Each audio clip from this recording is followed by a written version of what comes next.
Focus news 24/7 खबर एक नजर।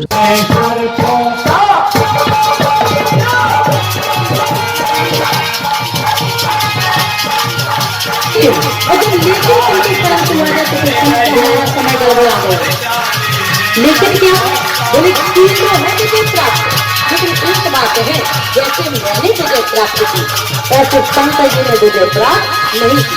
अरे किसी को जीवन दान देकर के विजय प्राप्त करे तो उसे कहेंगे ना विजय प्राप्त, और किसी के प्राण ही ले लिए जैसे विजय प्राप्त करेंगे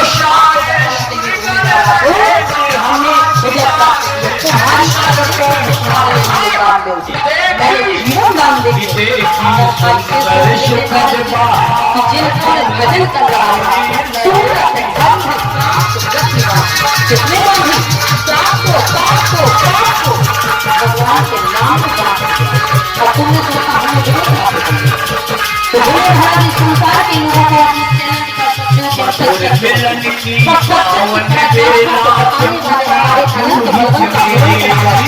हनुमान जी महाराज कहते मैं दावे के साथ कहता हूँ कि ये सज्जन पुरुष है। क्यों? मुझे देखने में आया है, किसी को बताने की जरूरत नहीं है, वो तो व्यक्ति की चाल ढाल व्यवहार स्वभाव आचार विचार बता देते हैं कि ये व्यक्ति सज्जन है। यहाँ कहाँ सा जन करवासा लंका से चर उन कर वासा मन में ही कपिलागा ही समय विभीषण जागा।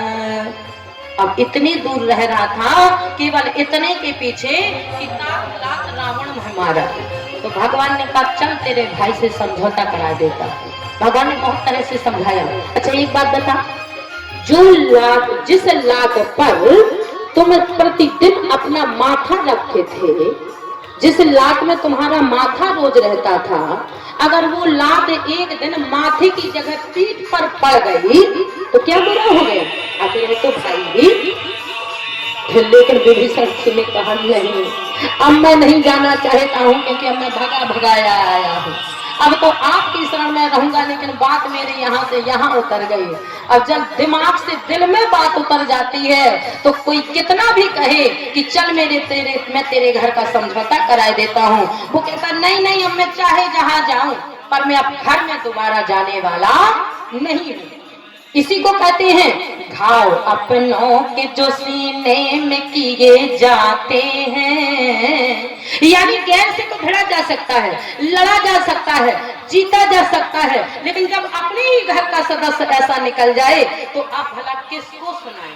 दरवाजे पर एक पिता बैठ जाता है, 25 साल का 30 साल का बच्चा तन करके तैयार होता है, और जब जवान बेटा कहता पिताजी तुमने मेरे लिए किया ही क्या है, माताजी तुमने मेरे लिए किया ही क्या है, उस माँ के दिल से पूछो कि मैंने तेरे लिए क्या नहीं किया। उस पिता के दिल से पूछो कि मैंने तेरे लिए क्या नहीं किया। पिता फटा पहन सकता है, पिता पुराना पहन सकता है, पिता भूखों रात सो सकता है, लेकिन अपने बेटे की शान और सौगात में कमी नहीं रख सकता। माँ कहती है बेटा मैंने, अब वो बताने वाला तो समय समाप्त हो गया। अगर तू उस दिन ये बात बोलता तो मैं तुझे बताती कि तेरे साथ मैंने क्या किया। जब तू बिस्तर इस तरफ गीला करता था तो मैं तुझे इस तरफ लिटा लेती थी, और जब तू बिस्तर इस तरफ भी गीला कर देता तो मैं तुझे सीने पे लिटा लेती थी, स्वयं में गीले में लेट जाती थी। आज तो मुझसे पूछ रहा जब 30 साल का हो गया कि तुमने मेरे लिए क्या किया। फिर पिता दरवाजे बैठता है, सोचनी अवस्था में एक व्यक्ति आता है, क्या हुआ और सब कुशल मंगल है? हाँ कुशल मंगल है। अब किससे कहूँ कि मेरा बेटा ऐसा है? तो अपनों से नहीं जीता जा सकता, लेकिन बाहर के लोगों से तो जीता जा सकता है। और अगर बंदूक की गोली लगती है तो उसका इलाज डॉक्टर के पास होता है, छर्रा निकाल देगा, गोली निकाल देगा, पट्टी कर देगा, मलहम लगा देगा, लेकिन जब बात रूपी गोली अंदर जाती है तो उसका इलाज संसार के किसी कोने में घाव अपनों के जो सीने में किए जाते हैं, दर्द होता है मगर नजर नहीं आते हैं। सत बाणों से हृदय छलन किए जाते हैं और खून रिश्ता है मगर नजर नहीं आता है, खून रिश्ता है मगर नजर नहीं आता है। यानी विभीषण जी कह रहे कि नहीं नहीं, अब मैं जैसे रह रहा हूँ इस निशाचर नगरी में मैं ही जानता हूँ। हनुमान जी महाराज कहते तभी तो मुझे लगा, और जैसे ही हनुमान जी महाराज ने सोचा कि यदि ये तुलसी के वृक्ष लगे हैं यहाँ भक्त रहता है, इसी बात को सुन करके जो विभीषण के कान में पहुंची कि कोई बाहर चर्चा कर रहा है, भला देखे कौन है।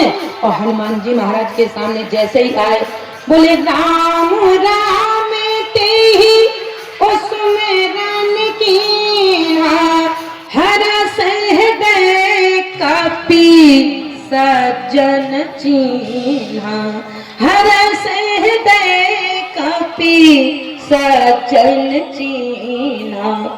अच्छा, जागने वाला व्यक्ति कब माना जाता है? जब बेड पर बैठ करके सो के जागे और कहे चाय लाओ एक कप।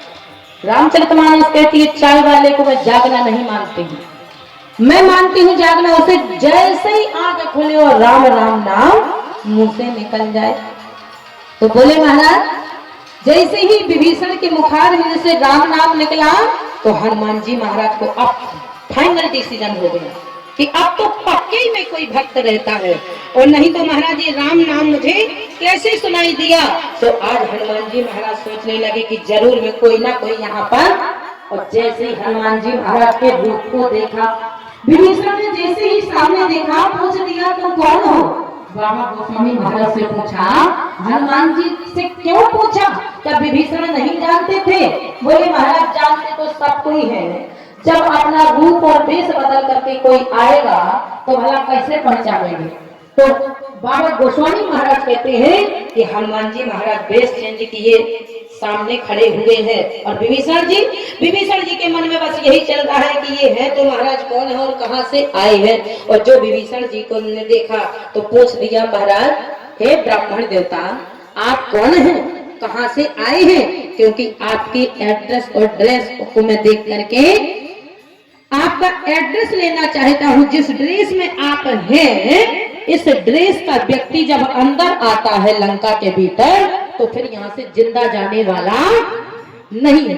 तो आप ब्राह्मण देवता तो है ही नहीं, और यदि ब्राह्मण देवता है तो फिर अंदर कैसे आए? और यदि अंदर आए तो मैं चैलेंज करता हूँ कि यहाँ से आप जिंदा जाने वाले नहीं है। और थे कौन? हनुमान जी। और जैसे विभीषण जी ने कहा, बाबा गोस्वामी महाराज ने जो फोटो खींचा तो वो बताने लगे, बोले बेप्र रूप धरे और वचन सुनाए, सुनते विभीषण उठता आए। जैसे ही कान में आवाज पहुंची हनुमान जी की तो विभीषण जी बाहर निकल करके देखा, बोले आप कौन हैं और कहां से आए हैं? हनुमान, अच्छा एक बात और है, जब योगी योगी मिलता है, भोगी भोगी मिलता है, रोगी रोगी मिलता है, तो योगी योगी मिलेगा तो योग की चर्चा होगी, भोगी भोगी मिलेगा तो भोग की चर्चा होगी, रोगी रोगी मिलेगा तो रोग की चर्चा होगी। आज जैसे ही दोनों योगी पुरुष मिले तो योग की चर्चा होने लगी। और जैसे ही कहा कि आप कौन हैं तो हनुमान जी महाराज ने बता दो हम कौन हैं, कहाँ से आए हैं, ये मंत्र कहाँ से सीखा था? तो बोले राम जी से। जब विष्णु पर्वत पर आए तो राम जी से हनुमान जी महाराज ने कहा तुम कौन हो? भगवान ने कहा तुम्हें बता दे हम कौन हो। तो हनुमान जी महाराज ने कहा हम का बता? अरे बोले तुम्हारे मन में तो कोई विचार आए होंगे, तुम्हारे मन के विचार क्या कह रहे हो? तो हनुमान जी महाराज ने कहा हमारे मन के विचार तो कह रहे हैं कि तुम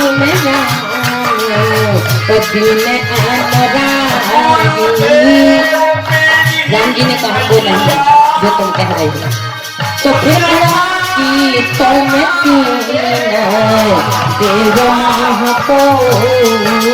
भगवान ने कहा तीन दो में अगर तीन दो होते तो की नारायण भगवान का भी नहीं। तो हनुमान जी महाराज ने कहा तो आप ये अवतार है, तो जब आप भगवान है तो राम जी ने कहा हाँ वैसे तुम्हारी महिला बात कहती हम तीन ही थे और तीन के साथ में हमारे बीच में जो गणेश नंदन थी उनका यहाँ पे घर हो गया। और वहाँ के बाद आज भगवान के महाराज ने उसी मंत्र का प्रयोग किया लगता है। बोले महाराज तुम ही बता दो हम कौन है। तो विभीषण जी ने कहा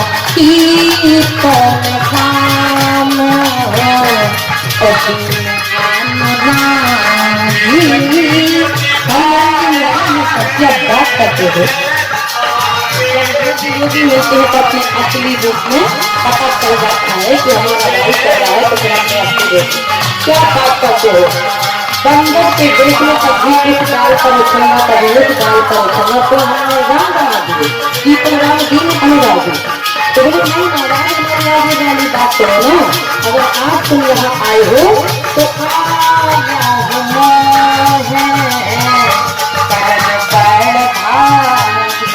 मुझे बड़भागी यदि बनाने आए हो तो राम हनुमान जी महाराज ने कहा देखो तुमने भी कहा कि हमारे राम जी ने कहा था देखो राम का मंदिर भगवान का मंदिर किसी के दरवाजे नहीं जाता और भगवान किसी के दरवाजे नहीं जाते। तो गुरु महाराज ने लगा कि महाराज ने बताते हैं चित्रकूट वाले राम ना जाते होंगे अयोध्या वाले राम ना जाते होंगे तो जो दीनदयाल राम होते हैं वो तो दीनों के घरों के दरवाजे खोलते फिरते हैं। दीनदयाल भी आ सकते हैं मेरे यहाँ इसलिए आए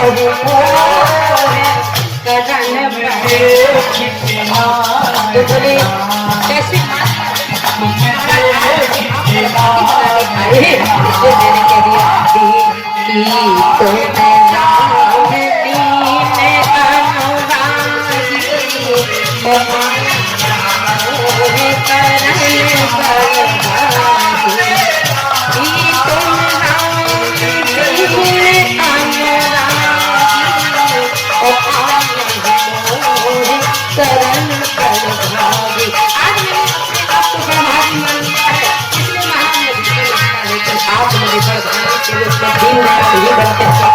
हनुमान जी महाराज ने कहा ऐसे बात तो ये ठीक नहीं है। मैं कहा तुमने मुझे दीनदयाल बना दिया तो अगर एक बात और है अगर दीन अनुरागी से मैंने शब्दों को सुना किया होता तो मेरी आज दीनता को हरने के लिए आज भी आप क्यों सामने आए हैं।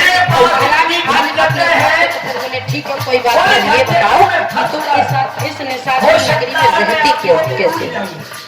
और दोनों की चर्चा चली बोले हनुमान जी महाराज जी बोले एक बात बताओ इस राक्षसों के बीच में रहते कैसे ऐसे नहीं है। और मैं तो देख करके नहीं पूरी लंका घूम करके आया तो विभीषण जी ने कहा यदि आप हमारी कहानी सुनना चाहते हो तो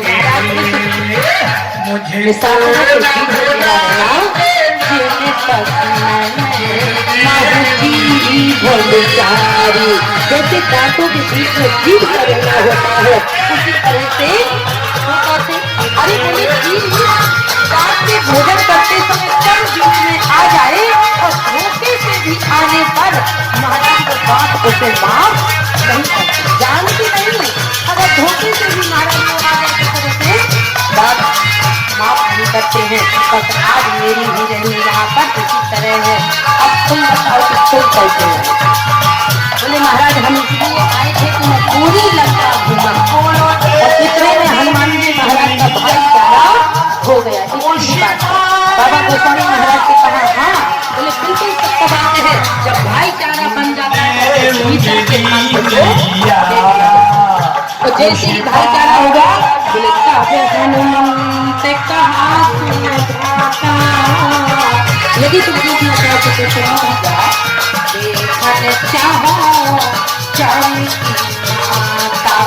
एक योगी ने अपनी बात सुना कि सुनो पवंचित रहे हमारी जिन गतियों में जीव बिचारी और दूसरा योगी बता रहा है कि मैं भक्ति से मिलना चाहता हूँ तो बोले ठीक है मैं भक्ति से मिलना चाहता हूँ। जैसे ही महाराज एक बार हनुमान महाराज घूमे जरूर है भक्ति नहीं आता बोले जब तक योगी से मिलन नहीं होगा जब विभीषण जैसे योगी से मिलन हनुमान जी महाराज का होगा युक्ति युक्ति की लादी हनुमान जी महाराज को सौंप दी। और जब तक विभीषण की युक्ति नहीं हनुमान जी को मिली तो पूरी लंका में ढूंढा पर सीता जी का पता योगी योगी से मिलते हैं तो फिर महाराज योग का रास्ता जो करती विभीषण सकल सुनाई तो चले कदम को विदा कराई। इतना ही नहीं, यही मंत्र महाराज ने राम को भी कहा था, लेकिन नाना किस नहीं नाम का वही है तुम्हें वो मंत्र लंकेश्वर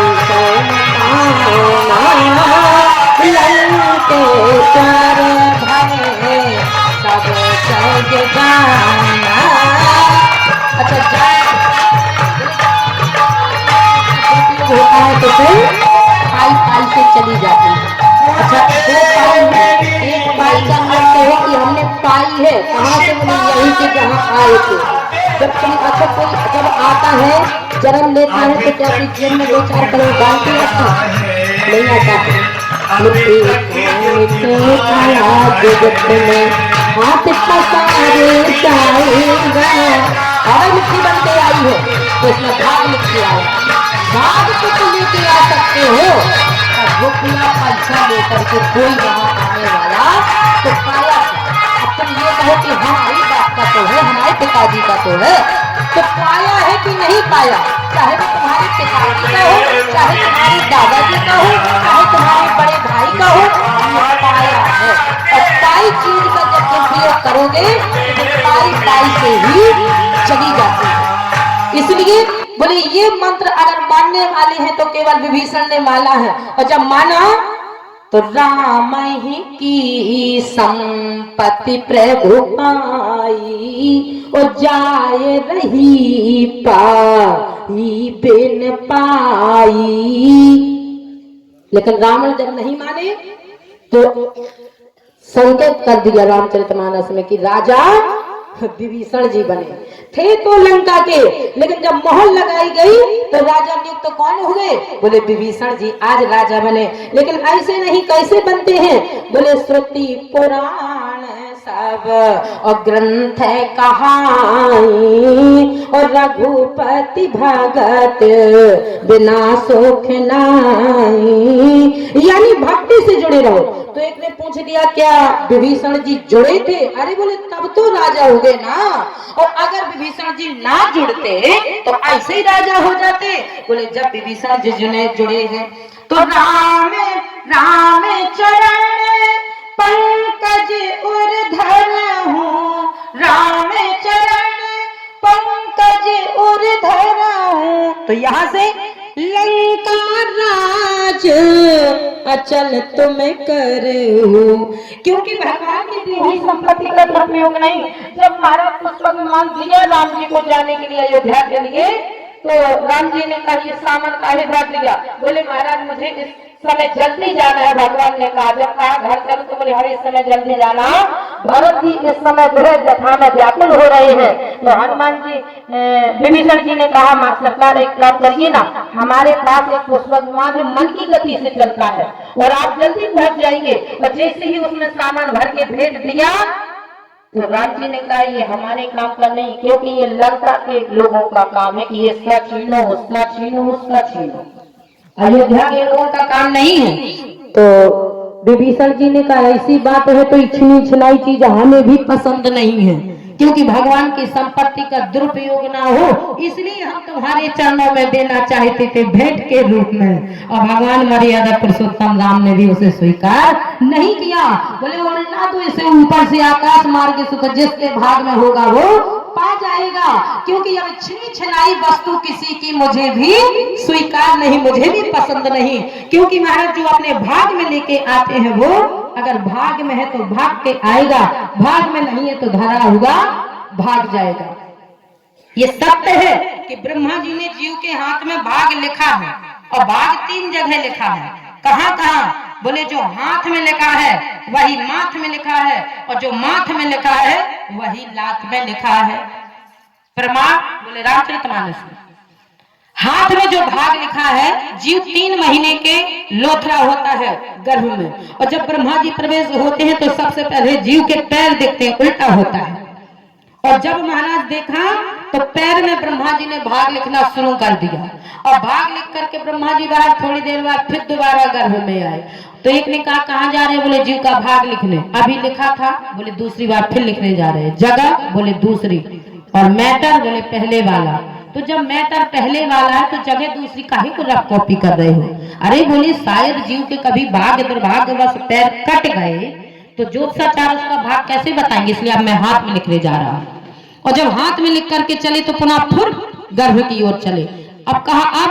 बोले जीव का भाग लिखने, अभी कमी रह गई है। हाँ, कभी कभी लोग कहने लगते हैं कि जाने विधाता ने एक अंक और बढ़ा दिया होता, कलम सरका दी होती तो हमारे 1 नंबर से नौकरी रुक गई, 1 नंबर और आ जाता तो नौकरी लग जाती। तो बोले बस यही तो बात हो जाती है कि ब्रह्मा जी की जब तक जीव के अंग का निर्माण नहीं होता है तब तक तो ब्रह्मा जी की कलम चलती है, और जो उस खून के लोथरे में किसी एक अंग का निर्माण होगा, ब्रह्मा जी की कलम वहीं रुक जाती है। तुम्हारा भाग अधूरा लिखे और चाहे पूरा लिखे, उससे कोई लेना देना नहीं। और जैसे ही महाराज लिखने के लिए गए तो बोले मैटर? बोले मैटर पहले वाला। जगह? बोले जगह तीसरी। क्यों? बोले इसलिए कि अगर दुर्भाग्यवश हाथ भी कभी चले गए तो ज्योतिषाचार्य उसके माथे की रेखा को देख करके भाग बता दे। तो सुनने वाले ने कहा अगर माथो चला गया तब? अरे बोले बाबरे, जब माथो चला जाएगा तो कौन ज्योतिषाचार्य के पास जाएगा और कौन भाग पूछेगा, और भाग बताने वाला किसका भाग बताएगा? जिस दिन माथा गया उस दिन सब चला गया।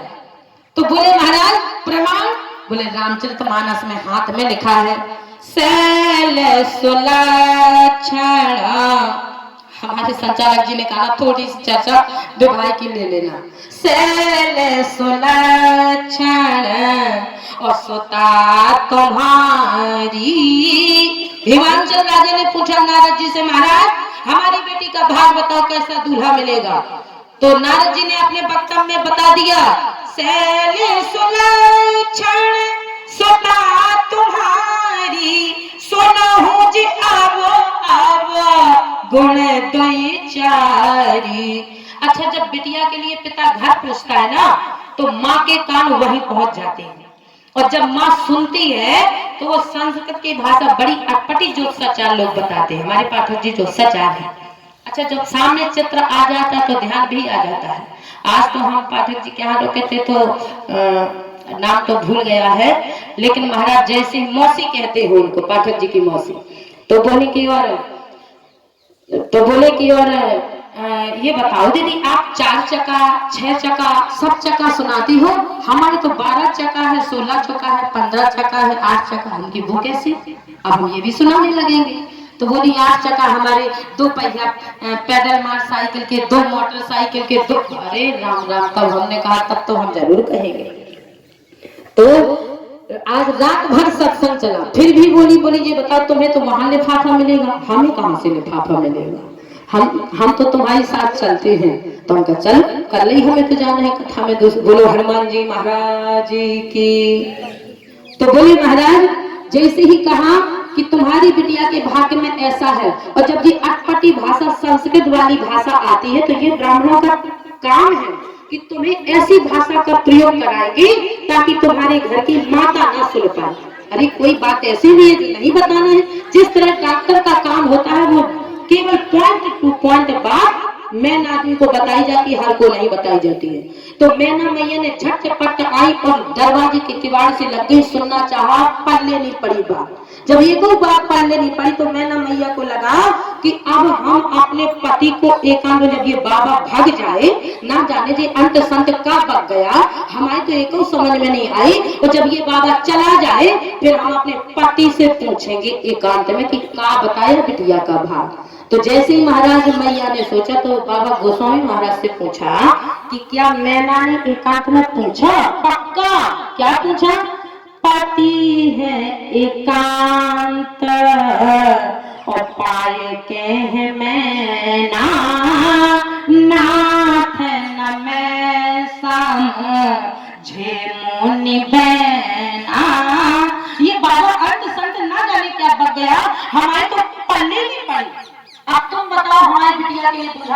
होगा। अच्छा, घर में 3 होते हैं और तीनों के अंदर के विचार अलग अलग होते हैं। माता चाहती कि हमारी बिटिया का दूल्हा ऐसा मिलना चाहिए महाराज, ऐसा घर मिलना चाहिए कि उसके घर में हमारी बेटी जब भी हमारे यहाँ आए तो बगल वाली की बिटिया इतना सोना पहन के ना आए जितना हमारी बिटिया सोने से लद के आई। सोना जानते हो, आभूषण से, सोने की जेवरातों से। और बिटिया के मन में होता है कि हमें दूल्हा इतना सुंदर मिले, जिस लड़के से हमारा विवाह हो वो इतना सुंदर होना चाहिए कि महाराज किसी हीरो से कम ना हो, इतना सुंदर हो। चाहे उसके घर हो, मकान हो, चाहे ना हो, हम दोनों आदमी कमा के खा लेंगे, रोड पर रह के, सड़क पर झोपड़ी डाल के। और पिता जो होता है तो पिता सोचता है कि हमारी लड़की का जो वर मिले, जो घर मिले, वो कुल का अच्छा हो, खानदानी हो, हड्डी का मजबूत हो। अब भगवान ने कहा, भगवान माथे से पसीना छूट गया, घर में 3 आदमी और तीनों की मन की बातें पूरी करनी है। तो महाराज बस ये जब समस्या आती है, हिमांचल को लगा कि अगर मैं ये बात बता दूंगा तो 5 साल तो मुझे एक लड़का देखने में लगी, और कहीं ये भी घर फेल हो गया और इन्होंने फेल कर दिया तो फिर वहां फिर से 1 2 3 लड़का देखने पड़ेंगे, गिनना पड़ेंगे। तो ये तो दोबारा मेहनत। हिमांचल राजा ने बहुत गोलमोल बात की, ए देवी ऐसा नहीं है।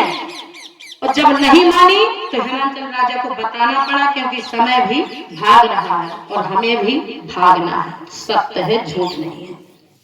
तो बोले महाराज जैसे ही बताए, जोगी जटिल अकामन और लगन अमंगल वे और अस स्वामी यही कामिल परिहस्त असरे। ब्रह्मा जी ने लिखा है भाग, और भाग्य के लिए होता है। मैया ने कितों कैंसिल करना चाहा, रामचरितमानस में लिखा है कैंसिल घर नहीं हुआ, विवाह वही होके रहा, क्योंकि वो लिखा था। जैसे कि श्रीमद् भागवत महापुराण में आत्मदेव ब्राह्मण को सन्यासी ने बुलाया और देखा, तेरे भाग में इस जन्म तो छोड़ 7 जन्म तक तेरे माथे में कोई ऐसी संतान की रेखा नहीं पड़ी। और जब जबरदस्ती पीछे पड़ गए, देखा तद भाला अक्षर मालाम चा, यानी तेरे माथे में कोई ऐसी रेखा नहीं, मैं तुझे संतान का फल दूं तो कहां से दूं। और जब जबरदस्ती पड़ गए तो धुंधकारी पैदा हो गया। यानी वो कैसे हुआ कैसे नहीं हुआ ये सब भाग का लेके है। और लात में बोली, जिस समय सीता जी का हरण हुआ था और पक्षीराज जटायु लहूलुहान जमीन पर पड़ा था, रहा था, भगवान दीनदयाल को पुकार रहा था, तो उस समय महाराज बाबा लिखते हैं, बोले आगे परागी पति देखा। तो एक ने कहा क्या कह रहा था, बोले भगवान को पुकार रहा था। तो बोले भगवान के नाम को, बोले ना। तो भगवान के मुखार बिंद को, बोले ना। तो भगवान के पीतांबर को, बोले ना। तो भगवान के चरणों में चित्तवृत्ति, बोले ना। तो भगवान के नाम का गुणानुवाद कर रहा, बोले ना। फिर सुमेरत राम चरण रति रेखा, जो लात के नीचे रेखा पड़ी है भगवान राघव जी के, उस रेखा का भजन कर रहा था जटायु पक्षी। तो अब पता चला कि ब्रह्मा जी ने जो लिखा है वो सत्य है, लेकिन अगर लिखने के आधार पर अपना भाग्य बदलना चाहो, दुर्भाग्य की रेखा है, यदि सौभाग्य में बदलना चाहो तो महाराज रामचरितमानस में बूढ़ों का जिसने सम्मान किया वो बन गया, आबाद हो गया, और जिसने बूढ़ों की बात को नकार दिया पागल समझ के, वो बर्बाद हो गया। इसलिए बोले महाराज, जो मान लिया तो मान लिया, नहीं तो लिखने वाले ने, वो लिखने वाले ने लिखी थी कहानी तेरे हाथ में और माथ में और लात में, लिखने वाले ने। और भगवान कहते हैं पहले मैं भाग लिखवाता हूँ, बाद में शरीर का निर्माण करता हूँ, और अगर शरीर का निर्माण हुआ तो भाग लिखना बंद। पहले भाग लिखे जाते हैं और फिर बनते हैं शरीर, पहले भाग लिखे जाते हैं फिर बनते हैं शरीर, और भाग्य लिखे से सुख पाता है, भाग्य लिखे से पीर, लिखने वाले ने, वो लिखने वाले ने लिखी दी कहानी तेरे हाथ में और माथ में और लात में लिखने वाले ने। और इसका आकलन असंभव, कोई न जांचे कोई न बाँचे कोई न अर्थ लगाए। अब सत्य मानना हो आपको अपनी कुंडली के हिसाब से कि हमारा भाग कैसा है, तो ना तो लात की मानना, अब सब नकली काम हो रहा है, ना लात की मानना, ना माथ की मानना, ना हाथ की मानना। अगर आपके हाथ को देख के बताया जाए तो गलत बात, माथ की रेखा को देख के बताया जाए तो गलत बात, लात की रेखा देख करके बताया जाए तो गलत बात। सत्य कब मानना है, जब कुंडली में बता दे। आप कुंडली लेके जाइए और कुंडली में आपका भाग बताया जा रहा तो बिल्कुल सत्य है, क्योंकि लिखा है उसमें कोई न जांचे कोई न बाँचे कोई न अर्थ लगाए।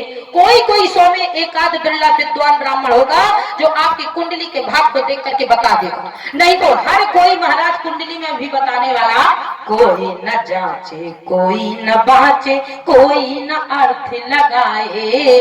और जोई जोई लिखा सोई जीव भोगे, पर एक अक्षर झूठ न जाए, एक अक्षर झूठ न जाए लिखने वाले ने, लिखने वाले ने लिखी दी कहानी तेरे हाथ में और माथ में और लात में लिखने वाले ने, लिखने वाले ने, लिखने वाले ने। श्रुति पुराण सब और ग्रंथ कहाही और रघुपति भगत बिना सुख नाही।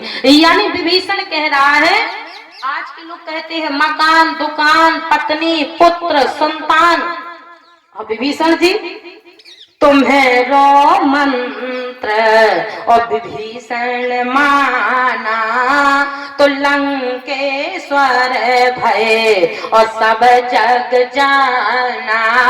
आज तक मकान दुकान पत्नी संतान सबने मांगा होगा, पर विभीषण जी रामचरितमानस में विभीषण जी कह रहे हैं, बोले राम चरण और पंकज उर धरा हूँ लंका राज अचल तुम कराओ, लंका अचल राज तुम कराओ। तो फिर भगवान ने क्या कहा, बोले तुम्हें सादी खे और संत प्रिय मोरे धरा हूँ दे नहीं आनन हो रे। श्रुति पुराण सब ग्रंथ कहा ही रघुपति भगत बिना सुख। अब हमारा लिफाफा ले बोलो हनुमान जी महाराज। पश्यंत माँ कश्चित दुख भाग भवे। सबके घरों में मंगल कामना हो, सबके घर धन धान से भरे रहे। इन्हीं शब्दों के साथ अपनी वाणी को विराम करेंगे।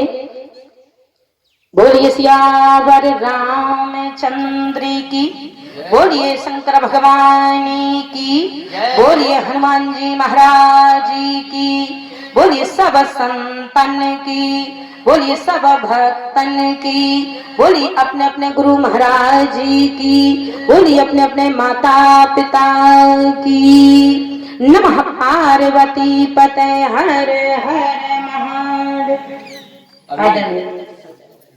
श्रीमती मिथिलेश्वरी जो कि चित्रकूट बांदा से पधारी हैं, उनके द्वारा बड़ा इशार गर्भित है और जो भी प्रसंग दिया था उसके ही अनुसार हनुमान चरित्र भी बोला, शिव चरित्र भी बोला और व्यवहारिक पक्ष को की परेशानियों को छूते हुए आपने बहुत ही अपना सारा प्रवचन रखा और वो जिस चौपाई से दिया था उसी पर आपने उपसंगार पक्रम उपसंगार से ही प्रवचन की शोभा बढ़ती है।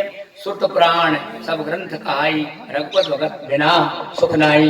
इस चौपाई पर अपने पूरा व्याख्यान दिया। इसी संदर्भ में मैं बड़े आदर सम्मान के साथ महाराज जी को आमंत्रित करने के पहले जो यह सत्संग रूपी वटवृक्ष आज निरंतरता को ऊंचाइयों को प्राप्त कर रहा है, उन दानदाताओं के नाम 2100 रुपए राजेश कुमार शर्मा सरपंच ररी शिकारपुरा 110 रुपए, सुंदर कुशवाहा ररी 100 रुपए, सुदामा साख्यवा ररी 100 रुपए, लाल सिंह कुशवाहा हलवाई ररी 100 रुपए, कमलेश बाबू गुप्ता में होना 500 रुपए, पृथ्वी राज शर्मा दबुआ शिकारपुरा 500 रुपए, महाराज सिंह पंडित जी शिकारपुरा 100 रुपए, भुजबल कुशवाहा ररी 100 रुपए, चंद्र प्रकाश कुशवाहा ररी 1100 रुपए, लक्ष्मी नारायण शर्मा बड़ी बकरी ररी 50 रुपए, सुरेश कुमार पटसारिया रखवाहा 200 रुपए, सत्य प्रकाश शर्मा ररी 150 रुपए, सुदर्शन शर्मा माते ररी 200 रुपए, हरचरण शर्मा ररी 500 रुपए, ऋषिकांत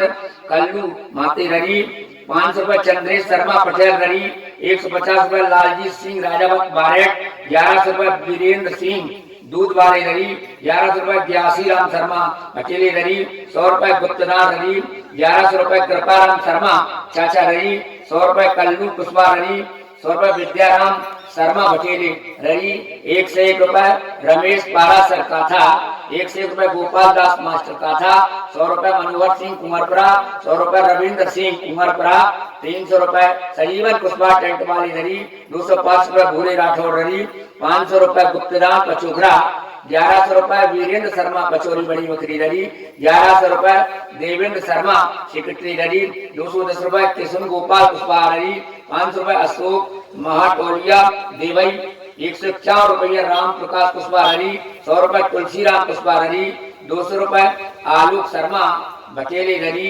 500 रुपए, हरिमोहन शर्मा शिकारपुरा 1100 रुपए, अमित शर्मा बड़ी बकरी ररी में होना 50 रुपए, महेंद्र सिंह राजावत ररी 1100 रुपए, कुलदीप शर्मा बड़े लला ररी 255 रुपए, सरजू प्रसाद शर्मा पापा काथा 500 रुपए, जयनारायण शर्मा बड़ी बकरी ररी 255 रुपए, रविंद्र शर्मा ररी 1100 रुपए, वीरेंद्र शर्मा दूध वाले ररी। सभी दानदाताओं को कोटि को धन्यवाद। इसी प्रकार से कृपा बनाए रखें। भगवान भोलेनाथ आपकी मनोरथ आपकी कामनाओं को पूर्ण करेंगे।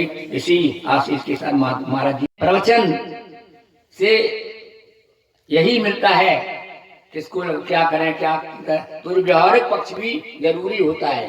तुलसी के द्वारा जहाँ तुलसी की पूजा होती है, जहाँ तुलसी लेकर के हम अपने दैनिक कार्यों को उन तुलसी का स्मरण करके कार्य करते तो हमारा काम पूरा हो जाता है। अभी हमारी बहन जी ने बताया था। और एक लोकबद्ध लोक गीतों में तुलसी की का बड़ा महत्व बताया है। हमने भी सुना है। केवल एक पंक्ति कहूंगा महाराज जी।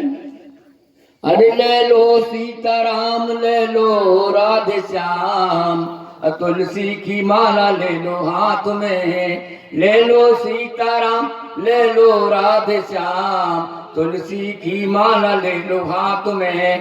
तेरे बन जे है काम, तुए मिल जे है राम, तुलसी की माला ले लो हाथ में। और महाराज जी को आमंत्रित कर रहा हूं इन पंक्तियों के द्वारा। और ये बुंदेली की साख है। एक चौकड़िया छंद लिखता है। कथा कथा ए नहीं अफरा रहे, कथा से एन अफरा रहे। महाराज बुंदेली शब्द है। कथा से अफरा रहे, खूबन भावन में सपना रहे, खूबन भावन में सपना रहे। वेद पुराण को देखे प्रमाण, वेद पुराण को देखे प्रमाण, अवधपुरी को ऊपर गुड बेटर बेस्ट, अवधपुरी को वेद पुराण को प्रमाण दे, अवधपुरी को ऊपर ही दिखा रहे, खूबई भावन में सपरा रहे। सरयू के दरस परस मज्जन पाना से, कल कलमस के जलवा रहे, कथा में सपरा रहे। एक कल जो अच्छी बात बताई महाराज जी ने। एक रामचरित बक्सा के अंदर, एक रामचरित बक्सा के अंदर, शिव भरत हनुमत चरित्र, शिव भरत हनुमत चरित्र रखवा रहे, कथा सेन अफरा रहे। वे बातन ये बात महाराज जी के द्वारा जो बातें बताई हैं हम सब कभी नहीं भूलेंगे। ये वे बातन को अरविंद हम सब कबहू न भूले। जो यज्ञेश जी ने खूब यज्ञेश जी ने खूब ही आज भी चिन्हवाएंगे। यज्ञेश जी खूब ही चिन्हवा रहे कथा से नफरा रहे। अरे खूब ही भावन में सपरा रहे कथा से नहीं अफरा रहे। वाह क्या बात है। अब कथा बाबा के छंदों में से है। पानी ढीले पर गए काम न कर आई। वृंदावन की बेराई खबर करो रघुराई। बड़ी सुंदर चौकड़ियां अपने बुंदेलखंड में जो एक एक नहीं तीन तीन कवि हुए हमारे यहाँ पर। ईश्वरी और आपके वो चातक काऊ दिन बासन पे लग जय हो देखत तब काके हो।